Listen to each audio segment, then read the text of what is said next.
Okay, so I'll call the open board meeting of Tuesday, June 2nd, 2020 to order.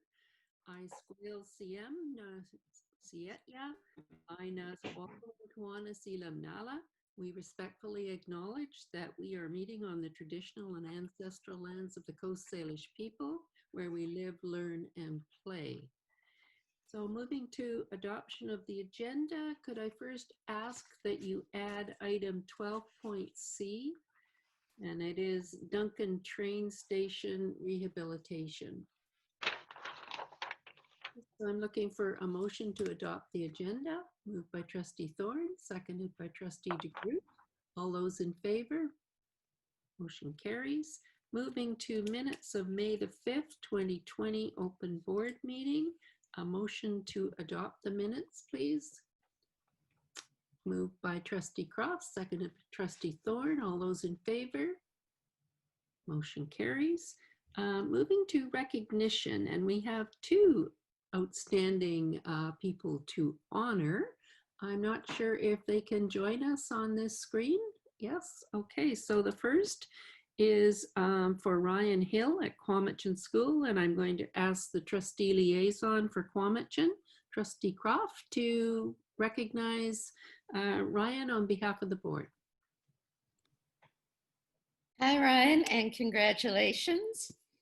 And congratulations to your family, because they must be very proud. Ryan placed first in the Canadian Scholastic Achievement League's Challenge for 2020. It's a national competition with 7,600 students.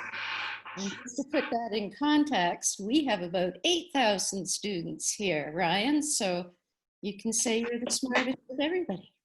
The competition was founded by a group of middle school teachers in the 90s and became a national project in 1998. The questions are generated not just by teachers, but by other students as well, who in my experience can be even a little tougher and pose more challenging questions sometimes than their teachers. There are 100 questions that cover language, literature, geography, history, science, and math. The approach emphasizes general knowledge over curriculum.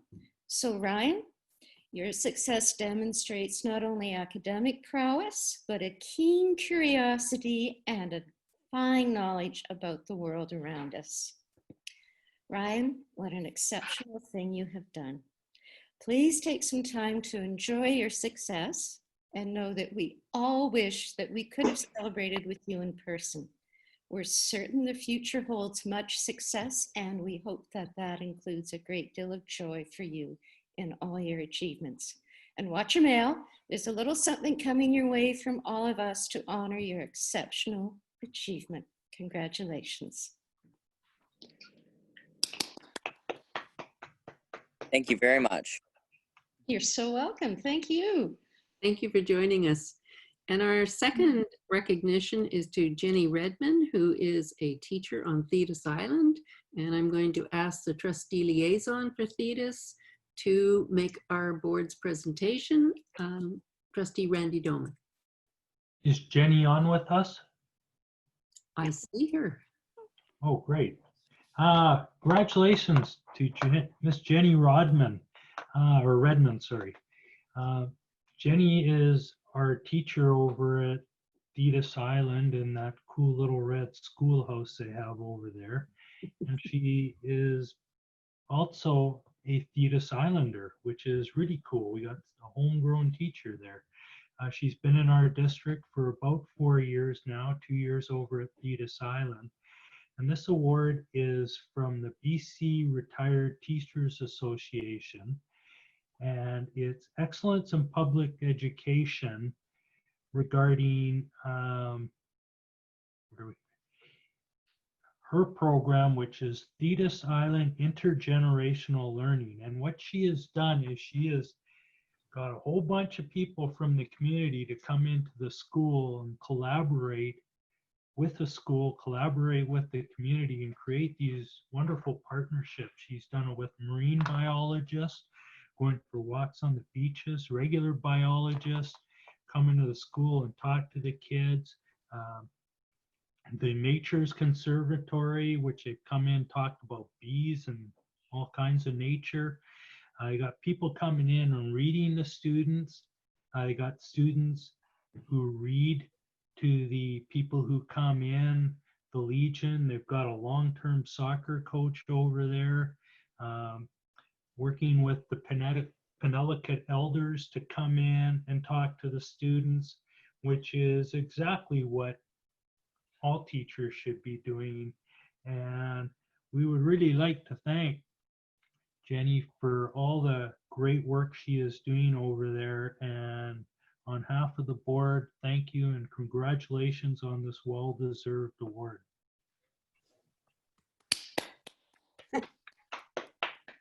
Thank you so much for including me, and first of all, for including me in your school district 79 board meeting. Thetis Island is really a special school and a community, and it's unique in so many ways, as you've seen. The support from seniors, parents, and also other community members, I think, is truly unprecedented on Thetis Island, and they enrich the lives of our students, our classroom, and they enrich my life as well. Thank you. Thank you Thank for you. joining us, Jenny. Thank you, Trustee Doman. And Jenny, you too are to watch the mail because something will be coming from us to thank you on behalf of the board. Thank you. Thank you. Okay, moving to item 5, report of closed meeting. Mr. Sandquist, please. Thank you. Just prior to the open meeting tonight, the board met in closed session. We discussed recognition ceremonies, the board office complex hours, personnel and capital items, and we'll reconvene in closed session following this meeting. Thank you. Moving to item 6, old business, A, the action list. Would you bring that up for us?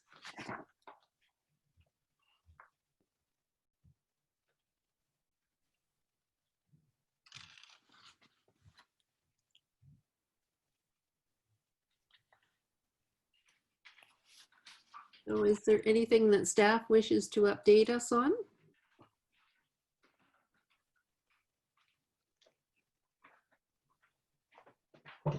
Mr. Sandquist? I think the I can update you that the RFP for the nonprofit childcare providers went out on Thursday, and it will close on June the 12th.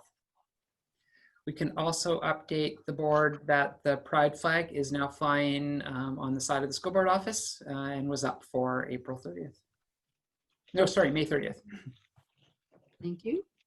Are there any questions from trustees?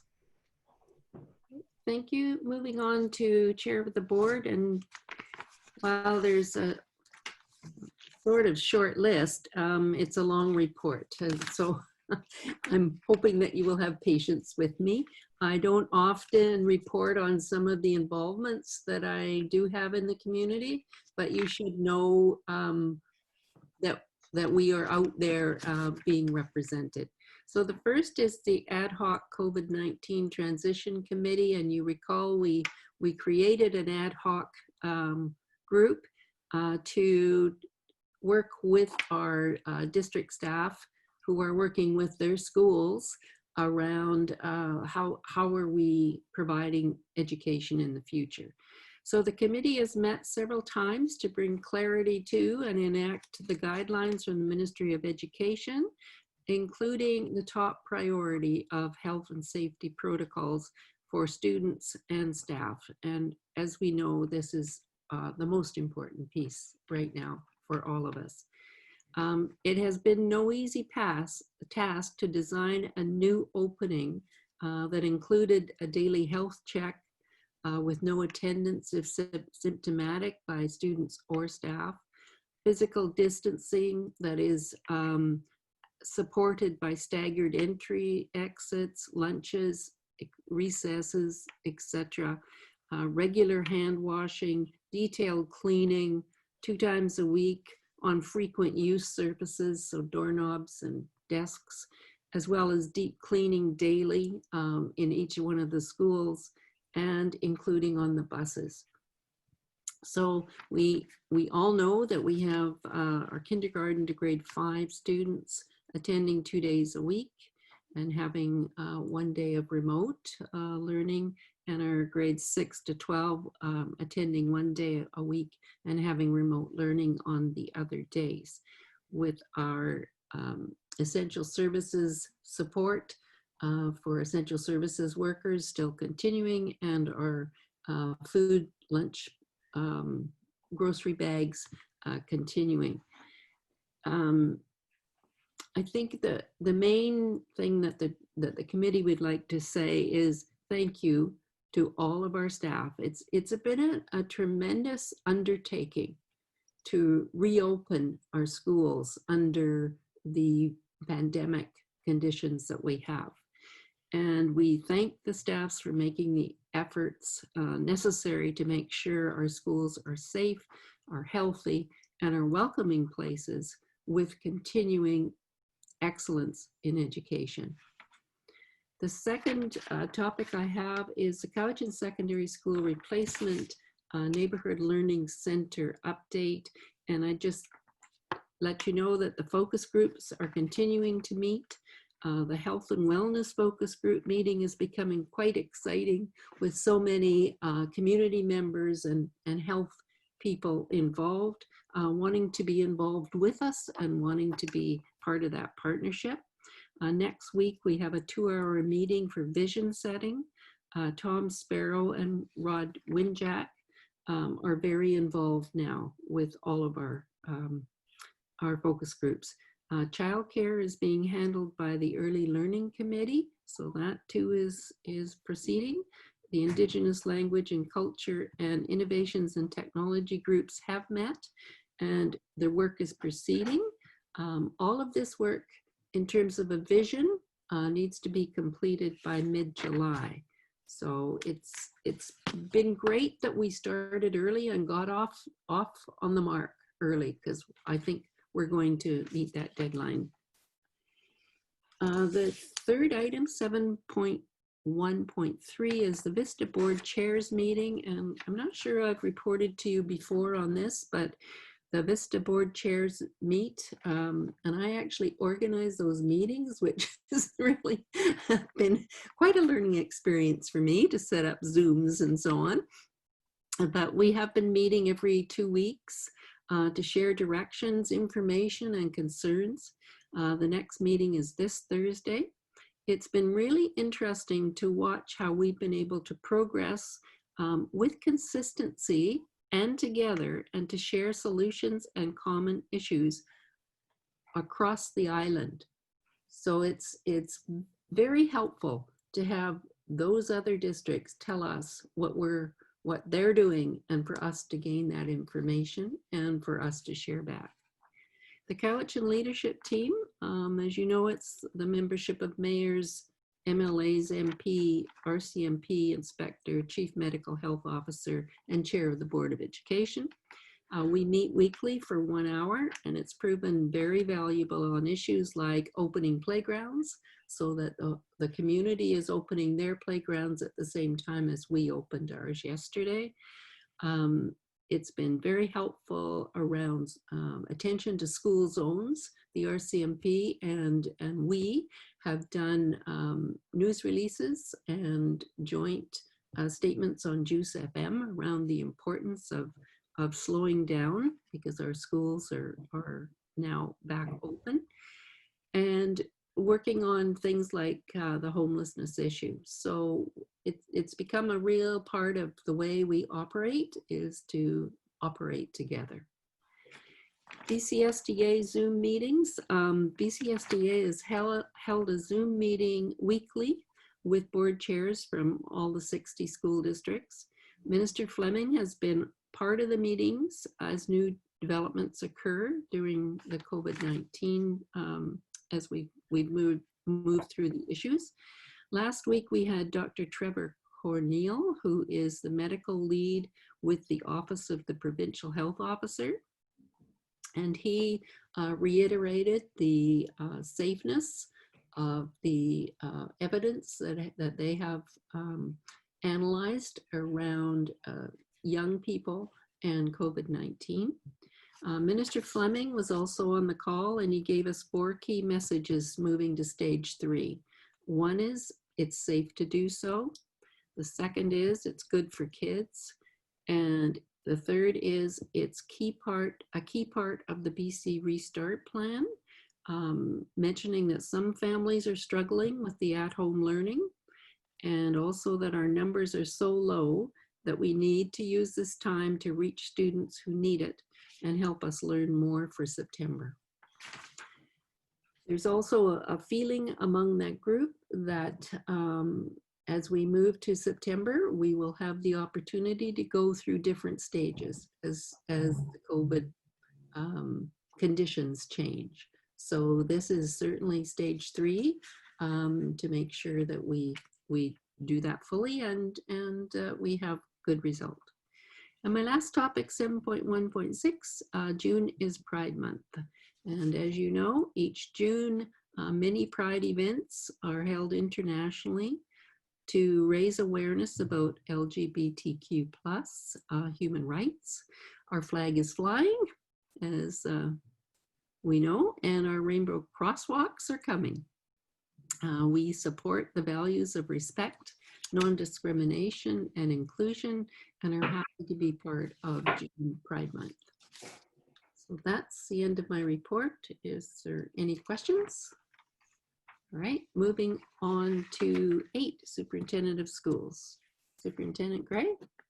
Thank you very much. For the board, the next 2 briefing notes would be related to on February the 4th, the board declared a climate emergency.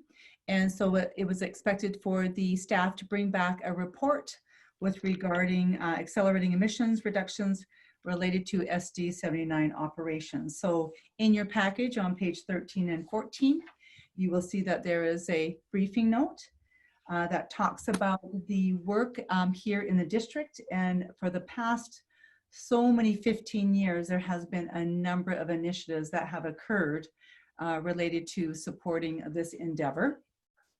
And you can see that there have been many things that have created efficiencies across our district in the discussion, and that there has been many environmental initiatives throughout this community over time.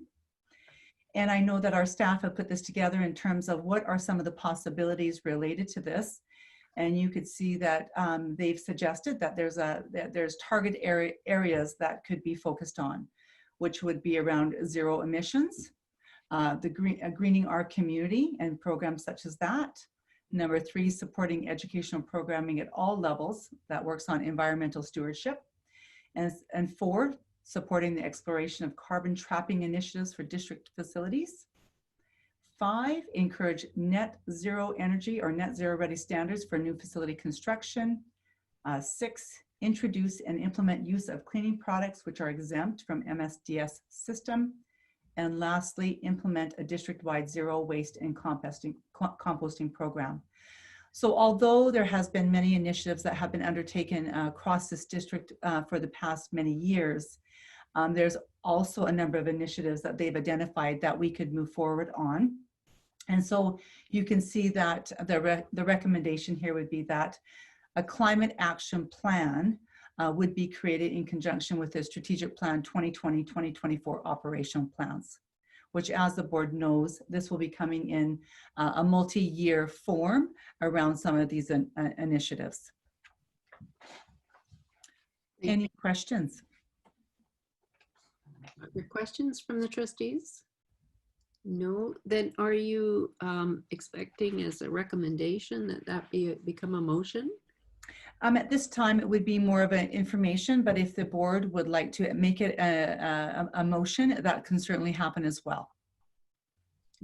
So is there a mover for the recommendation? Trustee Thorn and seconded by Trustee Croft. Any discussion on the motion? Trustee Croft?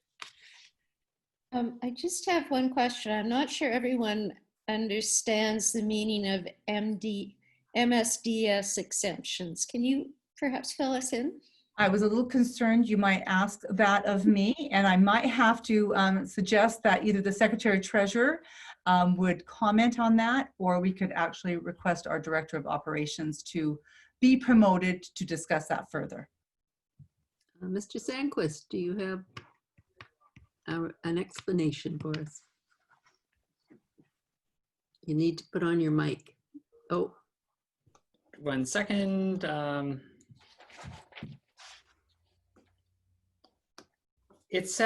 think it's like a safety database of chemicals. Randy or Trustee Doman may also have it, and Trustee Croft.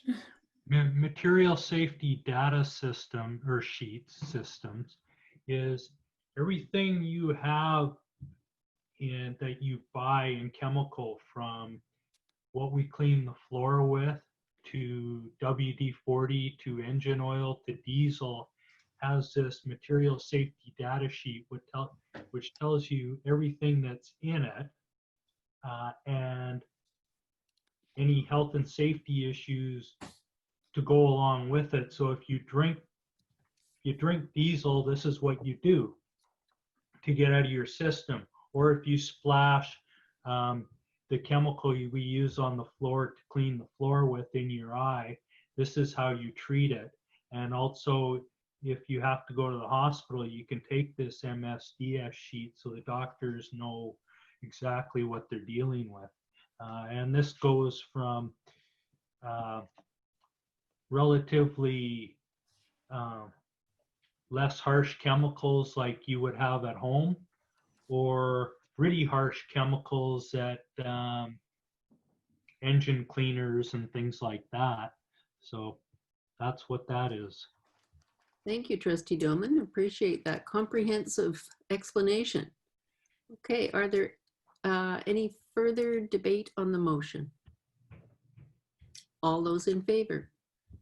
Motion carries. Back to you, Superintendent. All right, moving on to 8.1.2. Again, we have a briefing note related to climate education within our school district. You will see in the discussion that there are so many wonderful things that our schools are doing related to this initiative.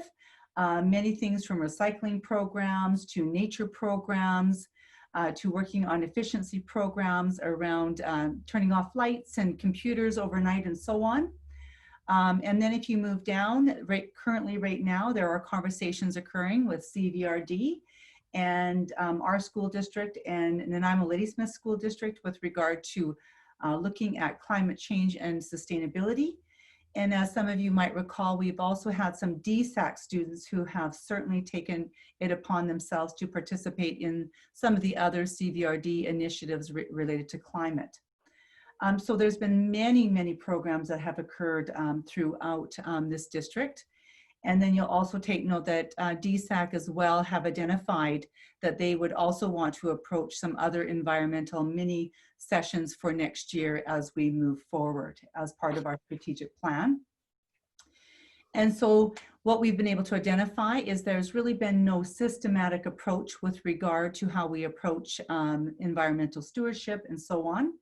And so you'll see at the bottom a recommendation that talks about, we know it's part of our strategic plan at this point in time, and that if we were to move forward, we would want to utilize, again, the strategic plan's priority areas of learning, Indigenous ways of knowing as the impetus to build capacity regarding land-based, nature-based, and place-based opportunities, as well as looking at issues and activities around the big ideas in the curriculum around the competencies, but also begin working with community partners to develop that district-wide comprehensive plan for recycling and composting, which of course has already begun to occur, but more of a comprehensive plan overall. But also look at providing leadership support for students and teachers to connect with our local governments and our businesses, to focus on some of those real world issues. And I think we've already begun that as well. And then lastly, to support that environmental education pilot program, in principle, which is in partnership with the CVRD and School District 68. So a number of things on the go, but again, it really aligns with our new strategic plan. Thank you. Are there questions for the superintendent? Trustee Croft? Sorry, in terms of reaching out to our community, I just wanted Were you thinking of including agriculture and perhaps the water board? The water board has far-reaching interests that branch into all different kinds of aspects of taking care of our environment. And we have some pretty amazing farmers with some agricultural expertise and who are really, they've broken some ground. So I would just, did you have a chance to think about that? Or if I could just put that in your back pocket to consider, that would be great. I think that's great, Trustee Croft. I think there's a number of, when we speak about businesses and community partners, there are so many opportunities. And I know that right now, many of our schools have been reaching out to those local folks in their particular neighborhood. Just at this time, I think that we haven't systematized this effort. And so I think right now with it being part of the strategic plan, it is certainly something to bring in at this point to make it more formal. I think that is a good point, that we have not formalized it in the past. And I think a motion to do that would be appropriate so that it can be definitely a part of the strategic plan. So Trustee DeGroot? So moved. Moved by Trustee DeGroot, seconded by Trustee Thorne. Any further comments on the motion? Okay, I'll call the question. All those in favor?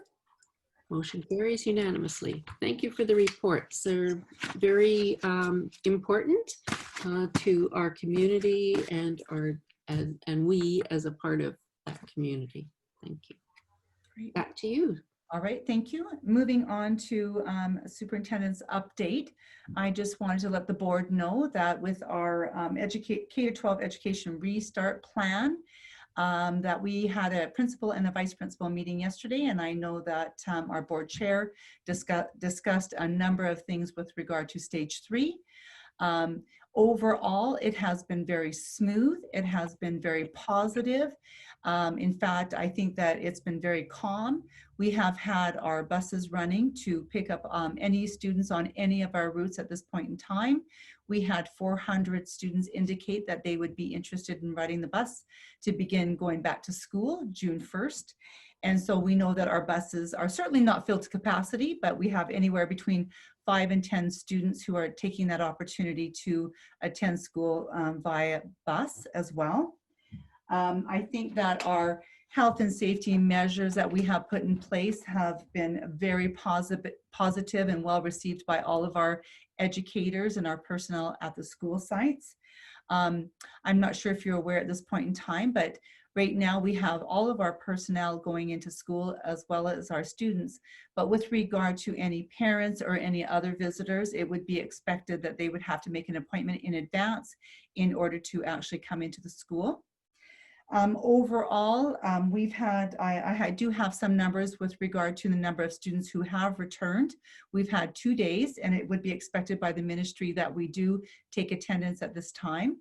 So as of yesterday, we had just over 900 students overall attend their neighborhood school or the school that they are registered at. And so keeping in mind that with regard to K-5 student attendance, that one day in many of our elementary schools would be a Zoom day or a virtual remote learning day. And 4 of those days would be students who would be attending class in groups of A or B. And then as of today, we had over 1,400 students be in attendance today at school. So that would be the latest data with regard to our students being able to meet up and connect with their teachers. And I know that this school has worked very diligently with regard to creating a welcoming environment, being able to receive their children, sending out videos in advance so that their learners and their students would know what to expect when they would be arriving. And also I think that the major focus would be and how do students now interact with each other?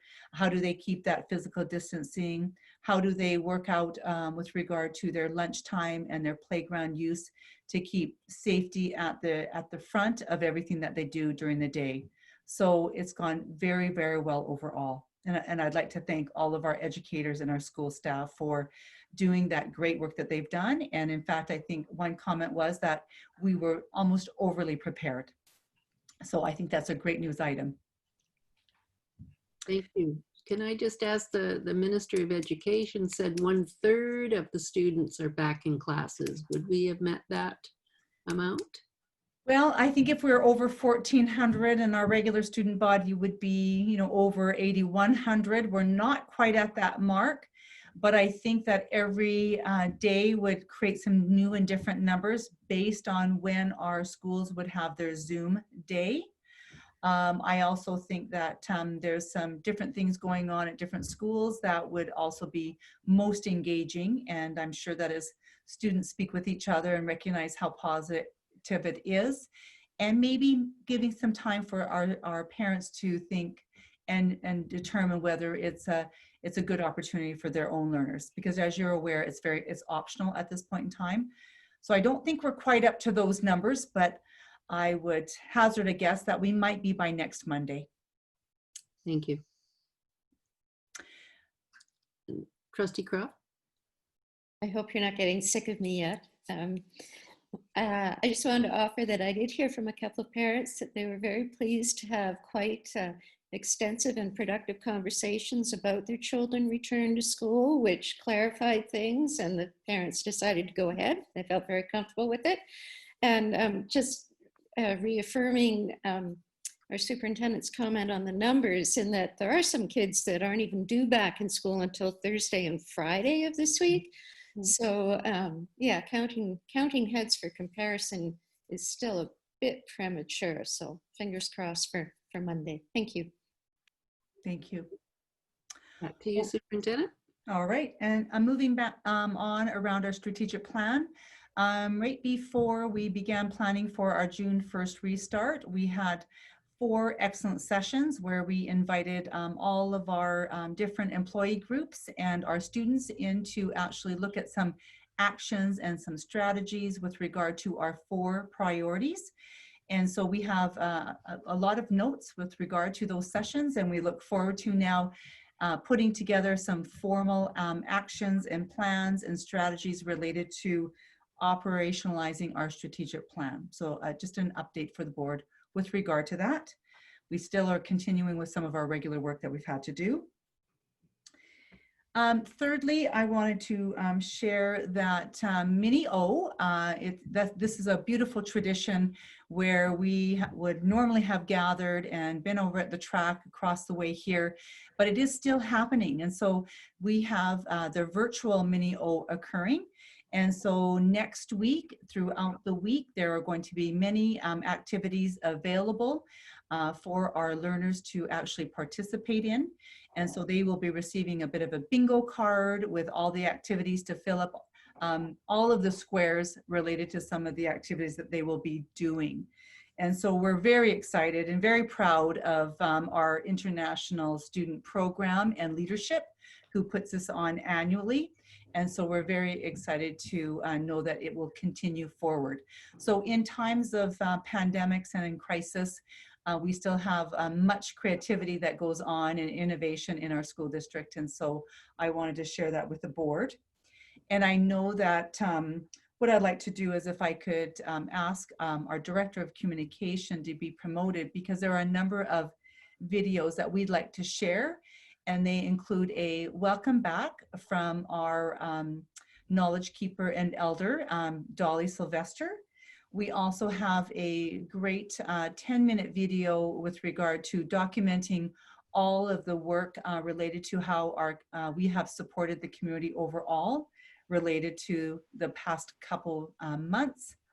And then I think lastly, I believe there's a couple of exciting videos that are showcasing Mini-O and some of the activities that our students will get the opportunity of doing next week. So if that's possible, I think this would be timely to share that with the board. So welcome, Director of Communications. You have some highlights to share with us, so please. I do, thank you. And also, I think I'm gonna start off on a little bit of a light note. All of them are good, but some are going to get a chuckle. So what the superintendent was alluding to with our Mini-O games and it being online is, as you know, one of the great traditions of Mini-O is the joining in of our secretary treasurer, who is very very pumped up by the kids. And, he's a world famous triathlete. So our secretary treasurer and our superintendent were all for some fun and games and assisted us in developing videos for each of these bingo squares that the kids are getting, demonstrating what those activities are going to look like. Those activities will be put on a Facebook page, so the kids will be able to see what the activity looks like, and they'll be able to post their items below. So I'll start with that video. It's 2 minutes long. From there, I'll go into our district elder and knowledge keepers welcome back video.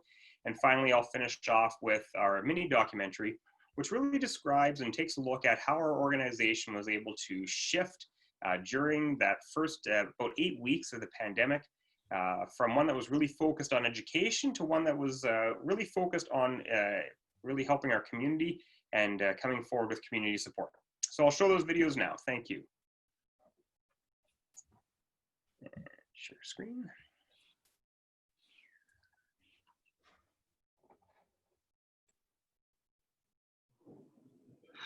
Hi, Squirrel, everyone. It's Mini-O time this year. We're so excited to have you in our virtual Mini-O. I'm hoping to see all of you out in the community with your friends and your family. I'm so excited to see you out there.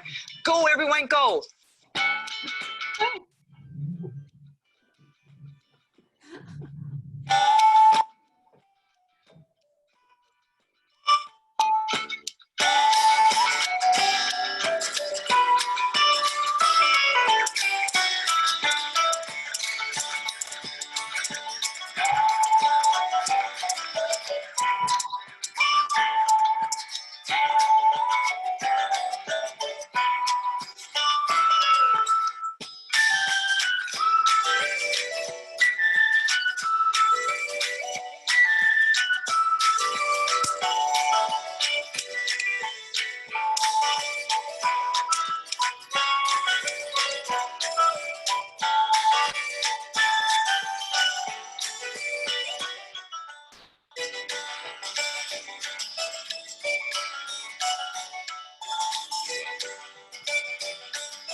That is about 5 of 21, I believe, that we were able to film that day. So they'll all be up starting June 8th for our young athletes to be partaking in. So we're really looking forward to seeing what they add to that as well.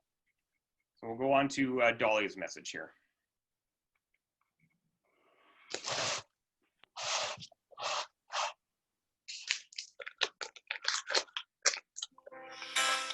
Hi, Natek. And Pokoleno Tanat, my English name, Sorry, I don't know why that's big. That's not great. Dolly Sylvester, the school district elder. First of all, I really want to acknowledge our ancestors for being under territory land. And I'm here today to welcome all the students and all the staff, even though you may have thought and wondered to yourself what was going to happen, what you were going to do to finish your education. But I'm glad that you're back. Think positive. Don't give up. And I really raise my hand to all the staff, for the wonderful, amazing job that you did for our students. And you were all making sure that, they were fed, that they weren't getting behind in their schoolwork. And you were making sure that each and every one of the students were missed. And I really, really lift up my hand to everyone, all the staff, who were all looking forward to seeing each and every one of you. The staff have missed you and you welcome you back.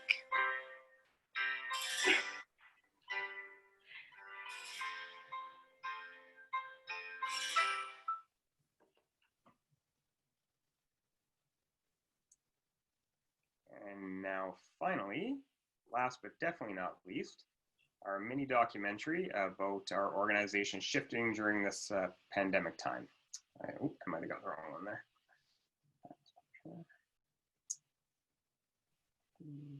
You have the option to end meetings or lectures for all participants. This is a great way to make sure your students don't linger in your virtual classroom after you have left. To end an in-progress meeting, go to your meeting Apologies. controls and select the More Actions icon. Not quite sure. And then, okay, try this again. That says mini doc. There we are. No. There we are. There we go. One of the first thoughts after you understand that our primary function is education, it's built on relationships. So the first thing you think about is how do you sustain those hugely important relationships that drive the entire organization, and particularly our relationship with our students, our kids, and our families. Immediately, people stepped up within our staff. People that are in our schools and people in facilities and educational assistants and the bus drivers and teachers, administrative staff. They wanted to look for ways that they could contribute to this effort. And they all work collaboratively to make it happen. My first thought was, what does that mean? Suspended. Does that mean schools are closed? Well, not really, because it doesn't say that. It says in-class is suspended, which has never happened in my lifetime. It was kind of taking a deep breath and thinking, now what? How do we proceed? Collaboration, working with our senior team, working with our principals and vice principals. Many of our custodial and operations staff had to be brought together, considered, and where do we go next? I knew that we were going to be moving into more of a community support role. So my thought was, okay, what is that going to be and how can we help? And so I really wanted to focus on that, shifting those gears into that kind of train of thought. We play a critical support function into what operations does for our facilities and our community. Within operations, our staff make sure that our facilities are safe, that they're clean, that they're reliable, and that way they're available to help perform the necessary functions in time of need. They play that critical role, and so it was pivotal to have them on the ground doing their jobs to make sure those facilities were available. We have to keep a safe environment for the administration staff. We have to keep a safe environment for the children, for the teachers, for the general public. Now that it's, open to the public with the food programs and that kind of thing, we have to make all of our surfaces nice and clean, make it safe.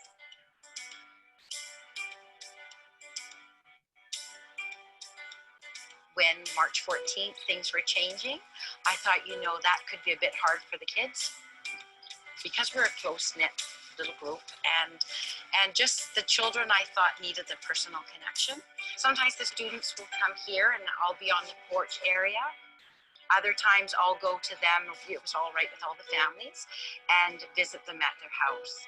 We'll just meet out on the sidewalk and have a chat. That brought great joy for me to be able to see them, and I think it was being very special for the children to have that connection as well.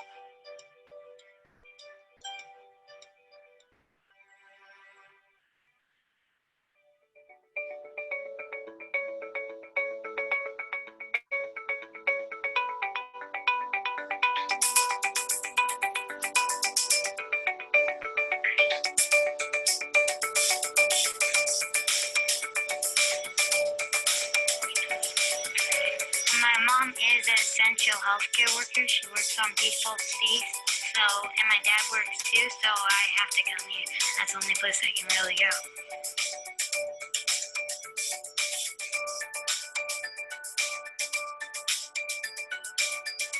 We haven't had a major interruption to our way of life in about 75 years. I try to look at it as an adventure, and how can we make do? I think everyone should be able to ride a bike if they're capable. And to ride a bike, I think you need to know something about bikes, how they work, what needs to be maintained on them, and what needs to be repaired, like tires. Today we changed a flat tire. So we took it off the rim and patched it, put it back together, pumped it up, and sent him on his way. And I think it's important for kids to be able to do that. The priorities are for those students, kids, and families that we connect with at a very elemental level of supporting in some way.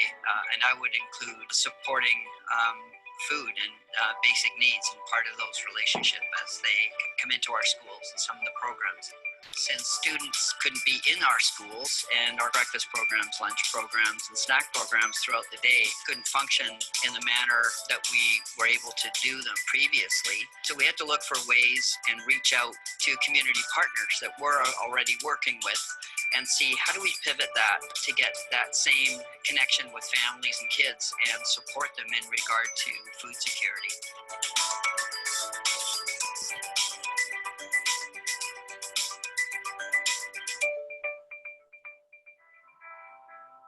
Prior to this pandemic, Nourish Caution provided breakfast, snacks, and a few lunches to the schools. When this happened, we were right in the middle pretty much of a spring break, looking for some time off, and we had to change that very quickly in planning, having meeting with the school district and how we're going to continue reaching out to those kids. In partnership with the school district, actually, they came on board really fast. We were able to come with a plan how we could reach the kids and continuing to support, but that went from feeding just the children to feeding entire family. We went from sending food to classes to sending home.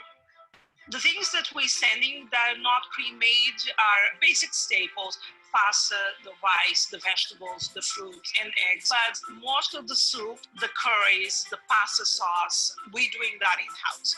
Every week, the hampers are between 340 to over 400 families. Things need to be done in very large quantities.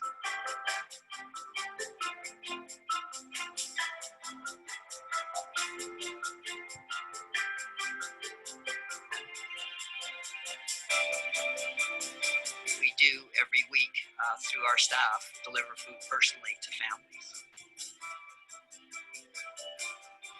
And the bus drivers were a huge part of that. We couldn't get the food from Nourish Caution to the different schools and stops that we do in order to provide food.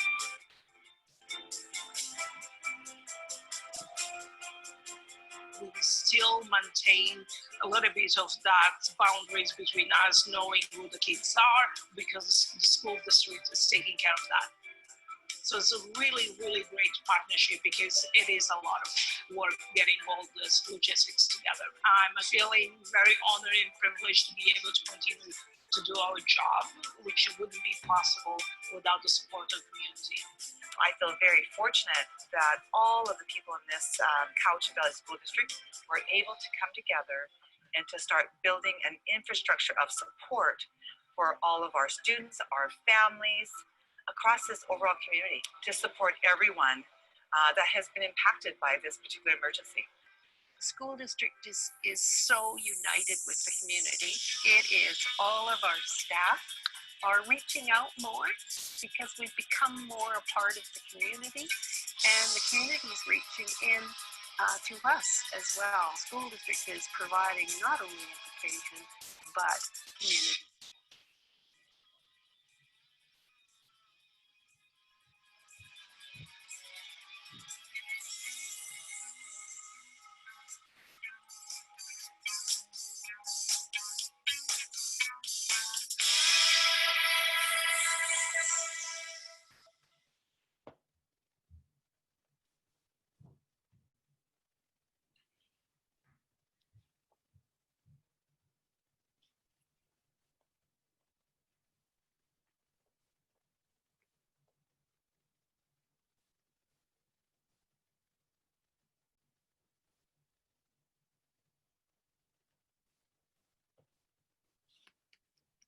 And that's all.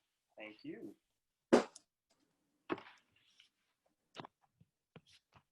Thank you very much, Mike, for sharing. And I think it really certainly honors the work of the community supporters and our partners and everyone who has actually mobilized our efforts to support our entire community. So thank you very much. Thank you, Mike. It was great, Mike. Thank you. Back to Superintendent. All right, moving on to 8.2. There are a number of actions and motions for the board to consider. So I would like to just speak with you about 8.2.1 that on June 21st, 2020 of this year is the National Indigenous Peoples Day. And so I have a motion, an action for you to consider. So is there a mover for the motion?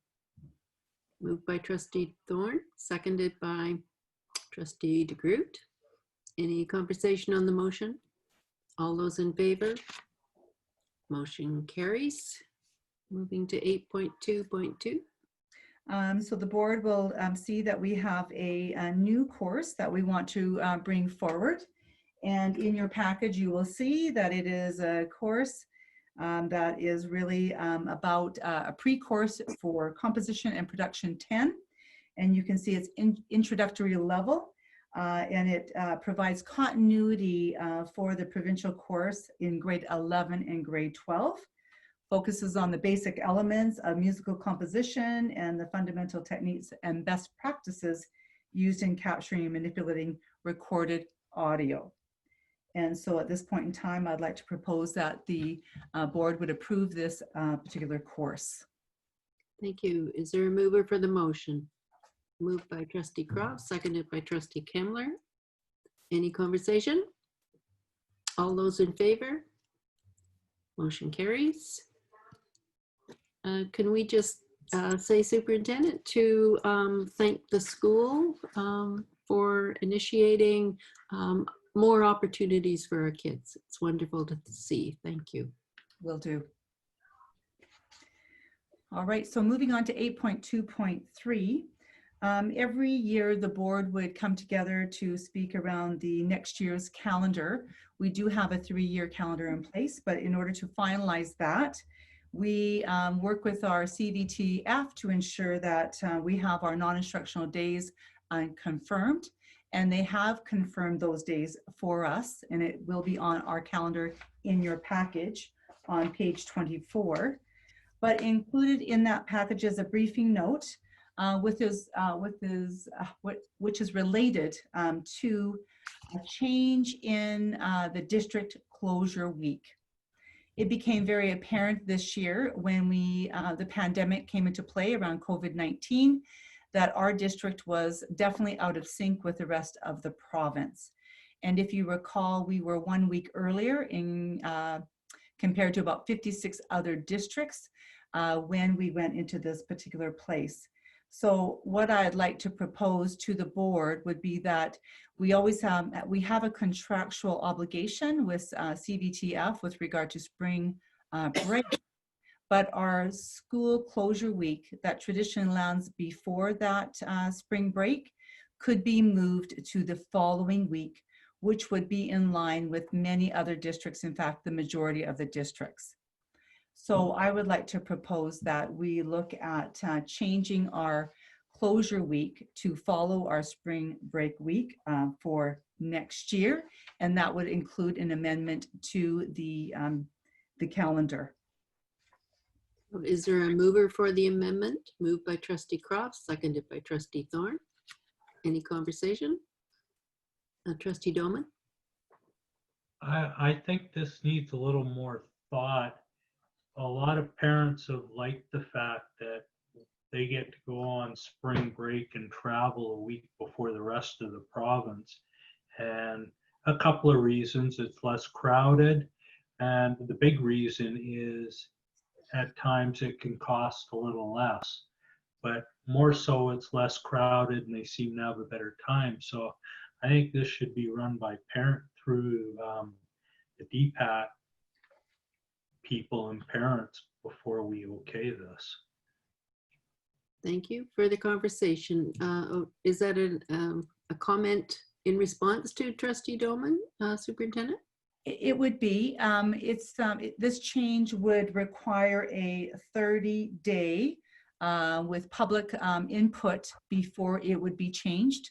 And so that would be part of the School Act. So on the briefing note, it makes comment to that this would be made publicly available for the next 30 days before we would finalize that.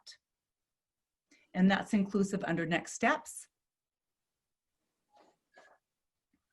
So it'd give us a great opportunity to bring it to our District Advisory Committee to have comment on as well.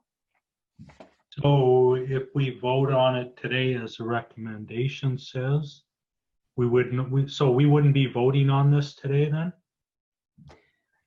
You would be voting that we would consider it for the next 30 days and enact that particular process related to the School Act and get feedback from the community before it would be finalized. It seems to me that the motion would need to change slightly. I know Trustee Croft is waiting to speak, so let's take that and then go to Secretary Treasurer. Just one of the things that occurs to me on this is that heaven help us, we are expecting the possibility of multiple waves of COVID, and our district didn't have the opportunity. How can I say it? We may have been at a bit of a disadvantage because we had people traveling when the rest of BC wasn't allowed to travel, so our population was more at risk. Fortunately, it just didn't translate into a huge wave of COVID locally, but the thought is that in light of possible COVID resurgence, that was really one of the main reasons for looking at coinciding with the rest of the districts. I totally respect all of our parents' input on this, but that was really one of the main thoughts that I thought we might want to realign. Thank you. Mr. Sandquist? Yeah, I am wondering if a different motion is in order that reflects the 30-day feedback period prior to the conclusion. Something along the lines of the Board of Education of School District number 79, Cowichan Valley, enters into a 30-day feedback period prior to amending the school calendar to change the district closure week from March 8th to 12th to March 22nd to 26th. Can I just ask for clarification on the policy? The policy says we can do one or the other, correct? We can pass the motion now, or we can do a proposal that we process out in our communities. That we have feedback on. Is that correct? I would say that you would have to, as a board, would have to go through that 30-day ability for anybody to make comment before it was finalized. That's how it reads in the School Act. How does our policy read? I can recall us debating this. I'll just read from the briefing note. It makes comment here on the second paragraph. If the Secretary Treasurer could bring that briefing note up on the background, is that possible? I will. I'm also going to look up the policy and okay, thank you. Bring that up on the screen after.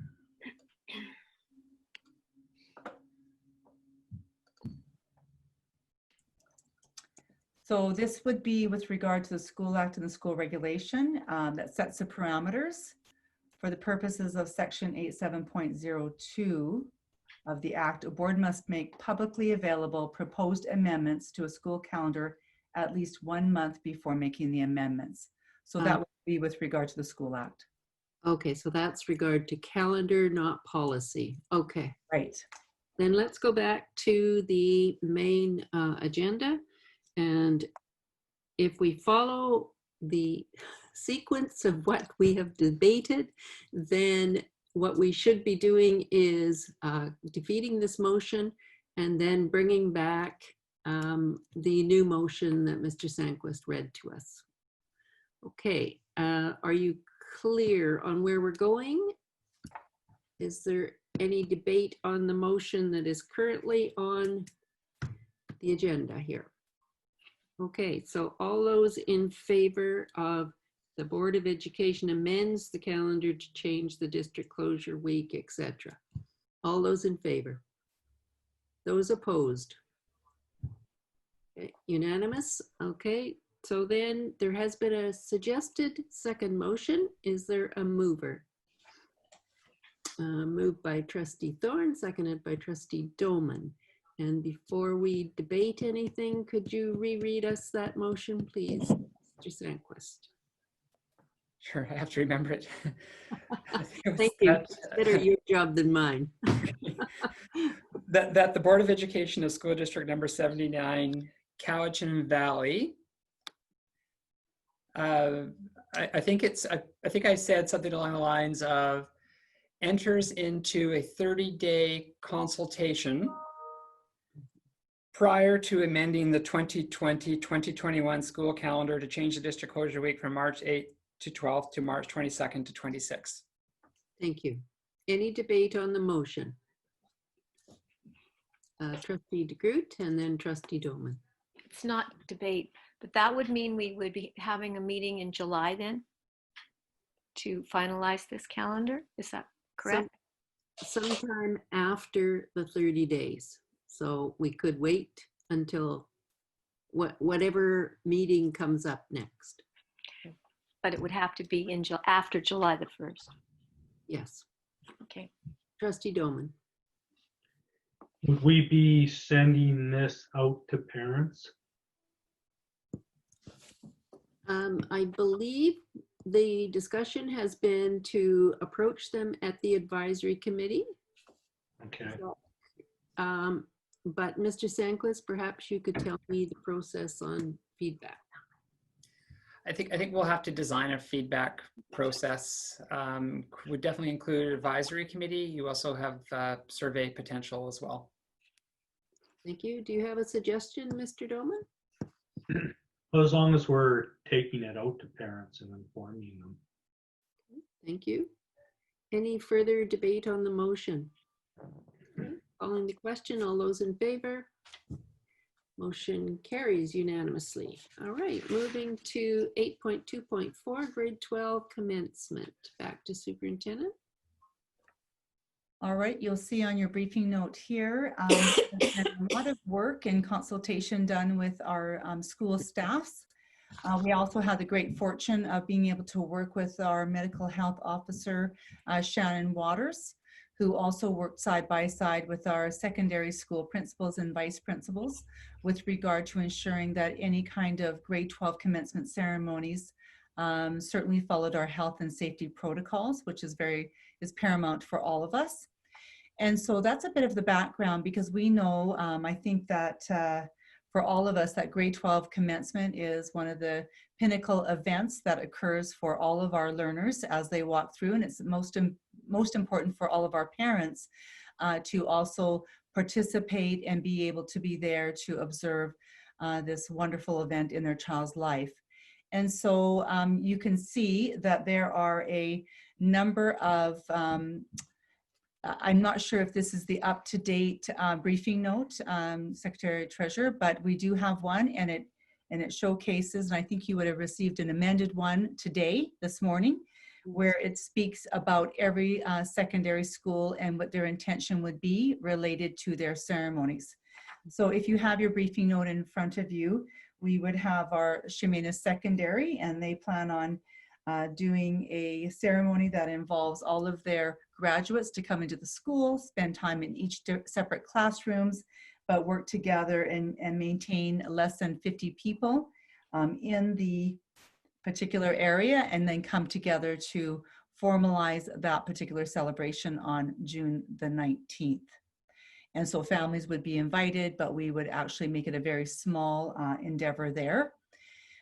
With regard to Cowichan Secondary, they plan on doing a bit of a cap and gown drive-to celebration where staff members will actually go to students' homes if they choose to, and be able to put on the cap and gown, receive their graduate folder, and then also snap their photos with their family and invite some families to their circle at their home front, and then be able to actually post that online.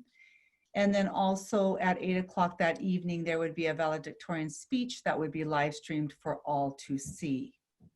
And so again, you can see here all graduates will throw their caps in the air while families capture the moment and share on social media. So that would be what is occurring at Cowichan Secondary School. We move on to Open Learning, and they will be inviting all of their graduates to come in to CVOC at 5 to 6 separate ceremonies over 2 days. And so plans will include 10 to 12 graduates being celebrated with their gifts that they invite, with also their staff members. And you can see that their celebration would be around staff members and their families in small groups. And they will be doing that in the parking lot. And if weather is not permitting, they would actually move that inside. So again, honoring those physical distancing, but again, honoring their local context in terms of how they actually celebrate their learners at their grade 12 commencement. With regard to Francis Kelsey, they have the opportunity to come together, wear their cap and gown, and collect their folder and have photos on an individual basis. They have a larger space, so they plan on using their multi-purpose room as well as their gymnasium, inviting in families and going through in a very small group way to receive their graduation certificate from their principal and vice principal. And so these ceremonies will be spread out over 3 days to ensure that physical distancing is occurring and we're doing it very well. And you can see there it's June 15th through the 17th.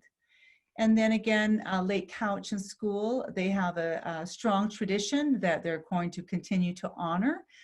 They have a small group of graduates that they'll be able to maintain that physical distancing and continue to do that what they normally would do. And you can see that parents and families from each of the small group of graduates will be in the gym to witness with their child's group the traditional ceremony. They'll walk across the stage.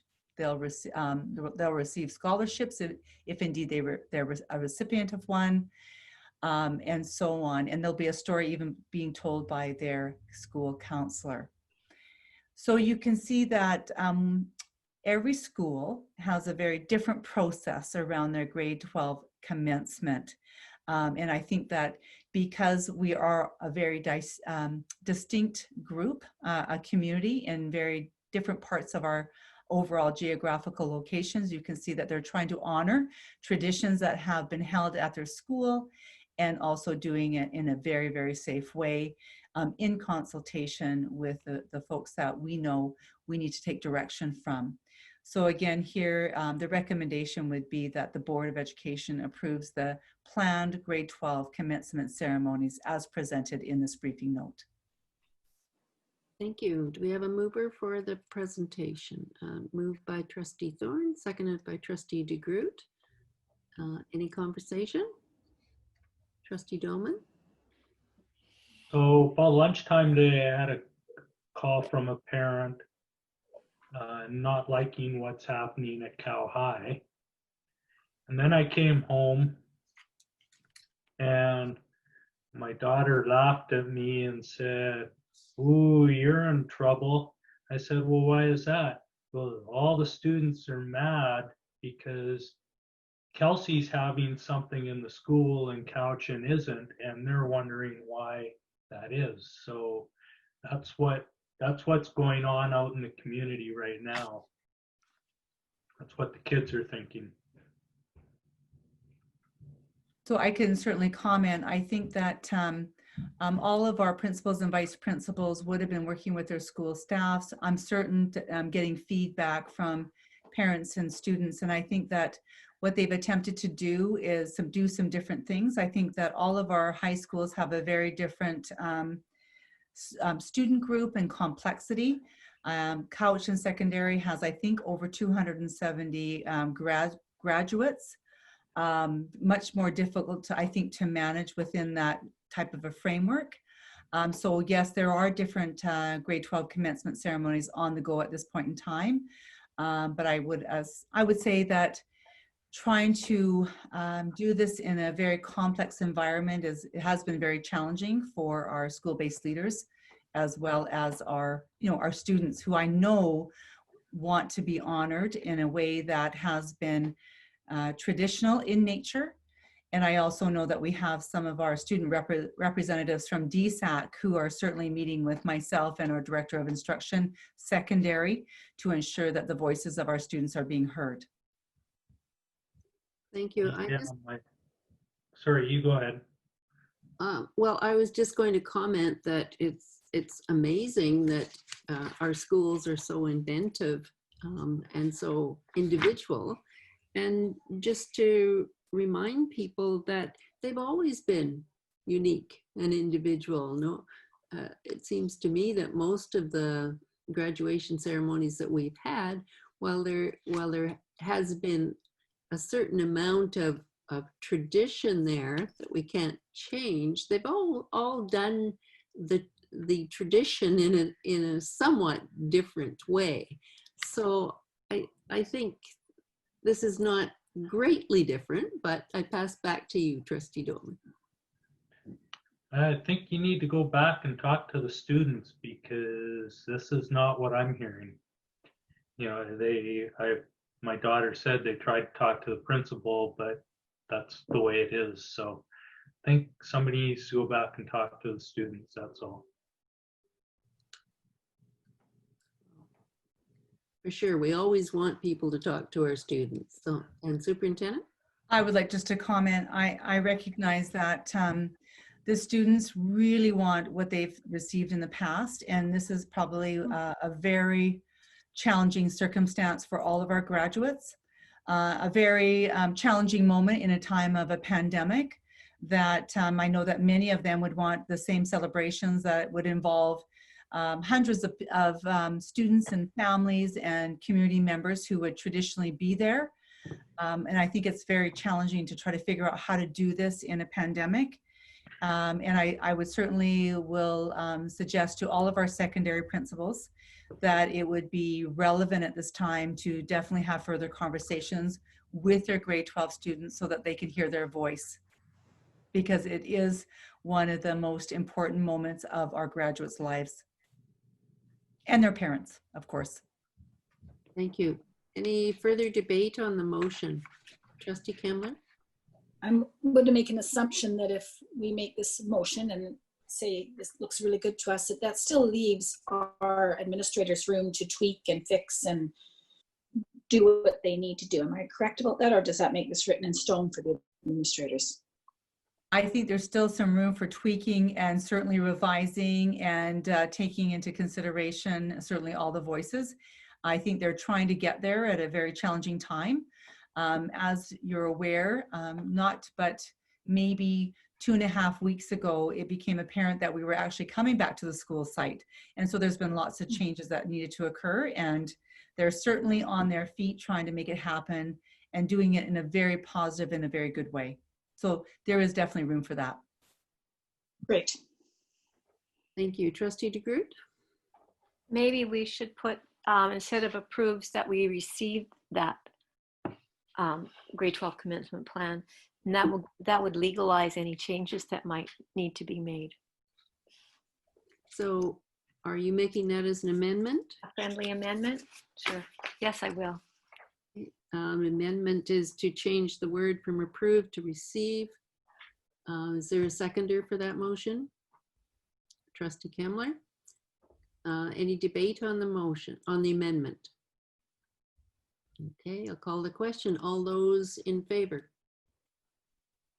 Okay, that passed. So we're back to the main motion then, that we received the planned grade 12 commencement ceremonies as presented. Any debate? All those in favor? Those opposed? Record Trustee Doman's negative response, please.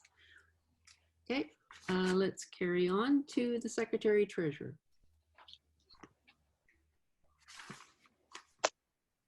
Thank you.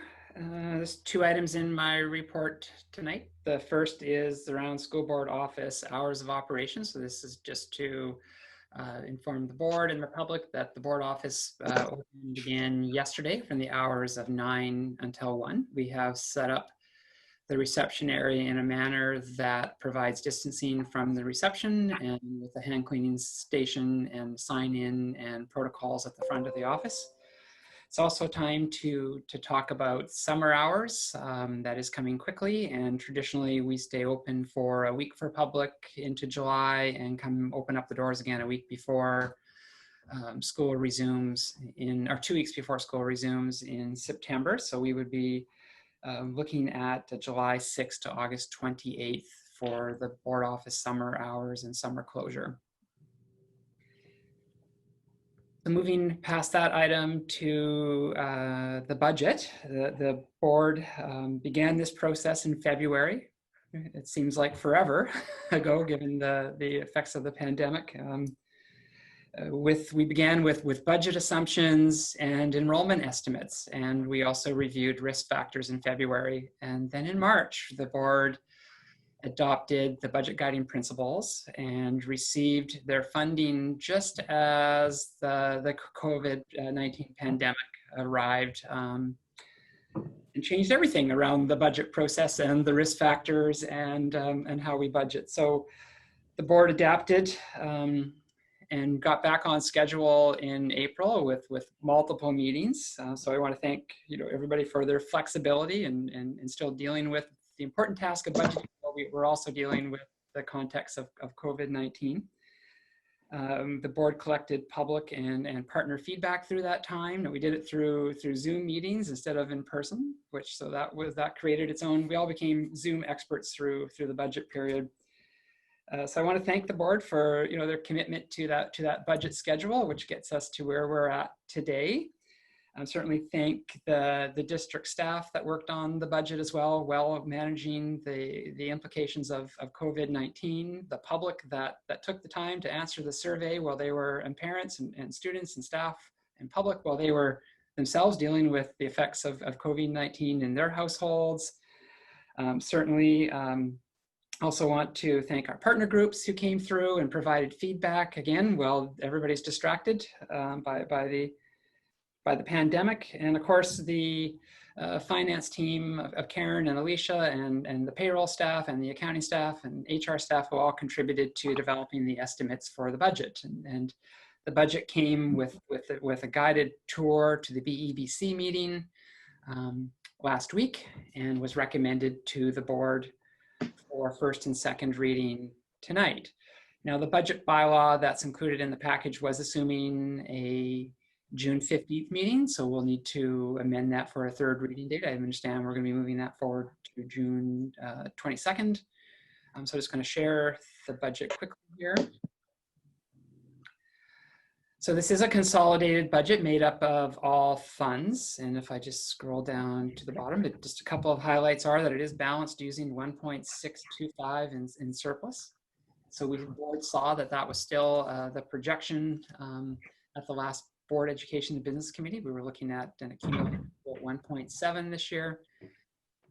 And the overall bylaw, just for review, is $104,568,000. Now the amended budget was $106,322,000.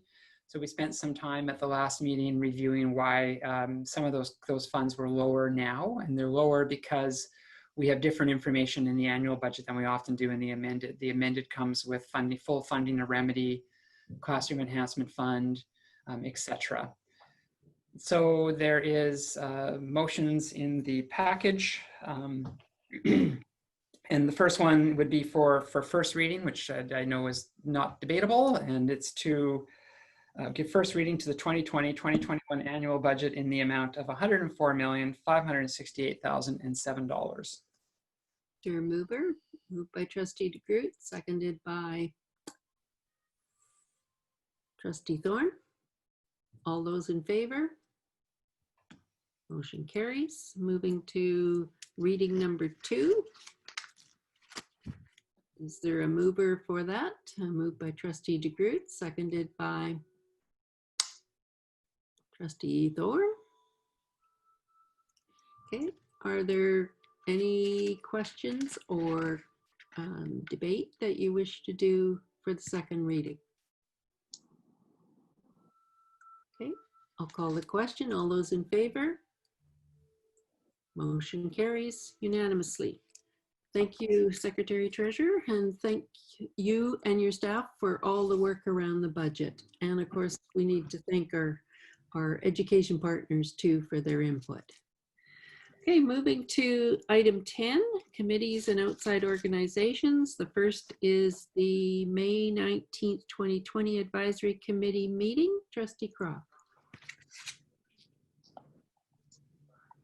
I'd like to move that we receive the highlights from the May 2020,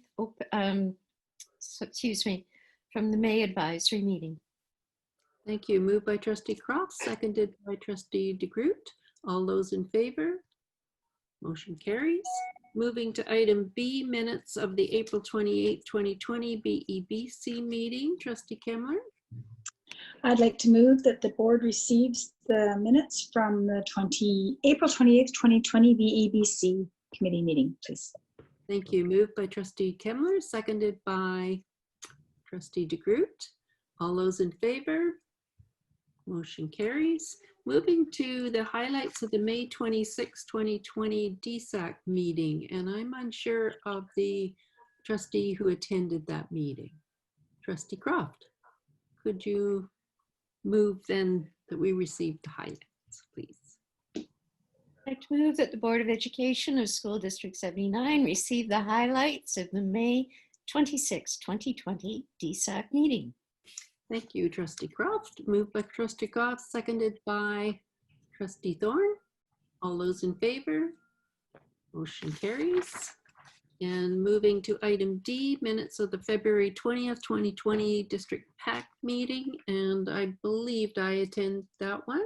So I will move that the Board of Education of School District 79, Cowichan Valley, receives the minutes of the February 20th, 2020 DPAC meeting. Is there a seconder?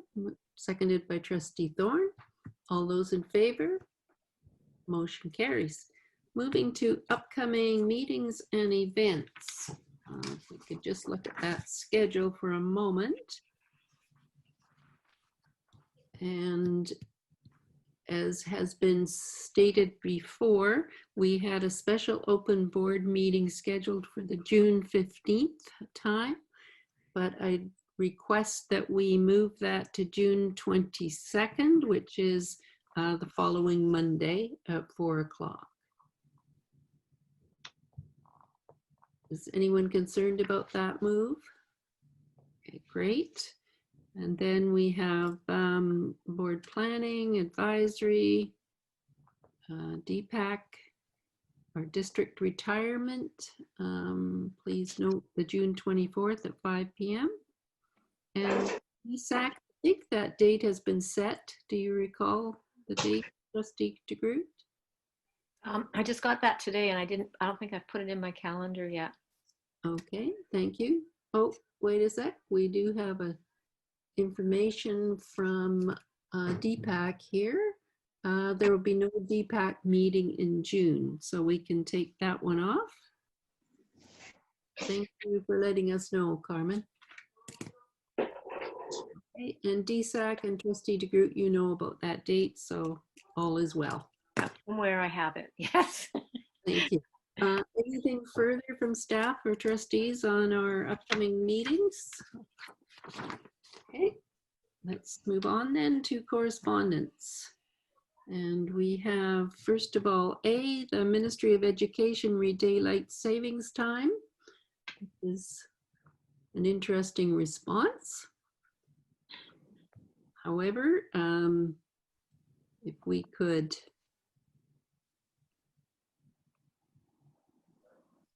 I see that they're all under one motion.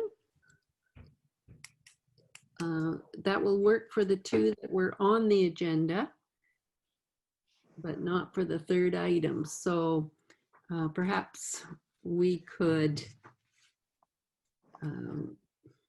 move these individually. So a motion to receive and file the Ministry of Education correspondence. Moved by Trustee Doman, seconded by Trustee DeGroot. All those in favor? Motion carries. Moving to item B, Cowichan Valley District PAC. And that is the letter regarding the Wellness and Recovery Center, asking VHA for involvement. So a motion to receive and file the correspondence, moved by Trustee DeGroot, seconded by Trustee Doman. All those in favor? Motion carries. Moving to item C, Duncan Train Station Rehabilitation. And that is, sorry, did you have your hand up, Trustee DeGroot? Nope, it's not. Okay. So what they are asking is for a letter of support so that they, related to their project on our federally designated heritage building. Trustee Doman? Well, I'll move that. Oh, thank you. Moved by Trustee Doman, seconded by Trustee Croft. Any conversation on the motion? All those in favor? Motion carries. Moving to new business, a Wellness and Recovery Center. Trustee Croft? I'd like to move that we invite Dr. Shannon Waters of the Vancouver Island Health Authority to present to the board about the new Wellness and Recovery Center that's opening on New York Road. And I would hope that the presentation, or include in the motion, that the presentation includes an overview of the center's operations, the rationale, process in selecting the location, and neighborhood impact. Thank you. Moved by Trustee Croft, seconded by Trustee Kemmler. Any conversation on the motion? Okay, all those in favor? Motion carries. Just to let you know that I have been told or informed that the new Wellness and Recovery Center is now postponed and will not be opening until December. Okay, and I would like to suggest that we add Dr. Shannon Waters, if available, to our September 22nd meeting. Okay, thank you. All right, we're moving to question period. Are there any questions from our other people that we don't see?